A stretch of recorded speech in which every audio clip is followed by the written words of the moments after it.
السلام علیکم ورحمۃ اللہ وبرکاتہ۔ بسم اللہ الرحمن الرحیم۔ پیارے ناظرین، آج کی ویڈیو بڑی اہم ویڈیو ہے۔ اگر اچھی لگے تو ہمارے چینل کو لازمی سبسکرائب کرنا۔ ایک بجلی کے کھمبے پر ایک کاغذ چپکا دیکھ کر میں قریب چلا گیا اور اس پر لکھی تحریر پڑھنے لگا۔ لکھا تھا، برائے کرم ضرور پڑھیں، اس راستے پر میرا کل 50 روپے کا نوٹ کھو گیا ہے، مجھے ٹھیک سے دکھائی نہیں دیتا، جس سے بھی ملے برائے کرم پہنچا دے، نوازش ہوگی۔ ایڈریس۔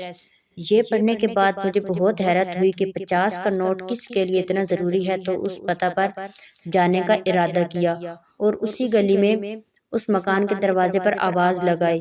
ایک ضعیفہ لاٹھی ٹیکتی ہوئی باہر آئی۔ پوچھنے پر معلوم ہوا کہ بڑی بھی اکیلی رہتی ہیں اور کم دکھائی دیتا ہے۔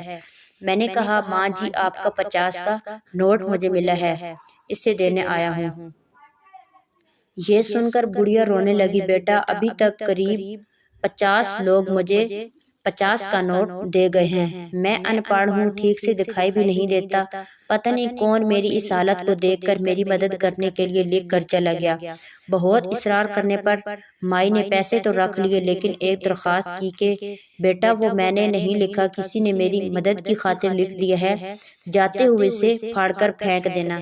بیٹا، میں نے ہاں کہہ کر ٹال تو دیا، لیکن میرے ضمیر نے مجھے سوچنے پر مجبور کر دیا کہ ان سبھی لوگوں سے بڑھیا نے وہ کاغذ پھاڑنے کے لیے کہا ہوگا، مگر کسی نے نہیں پھاڑا۔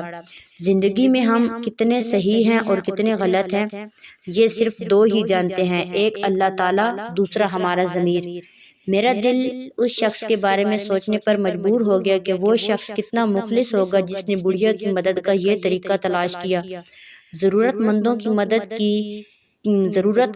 کی مدد کے کئی طریقے ہیں۔ میں نے اس شخص کو دل سے دعائیں دی کہ کسی کی مدد کرنے کے کتنے طریقے ہیں، صرف مدد کرنے کی نیت ہونی چاہیے، راستہ اور رہنمائی اللہ پاک کی طرف سے ہو جاتی ہے۔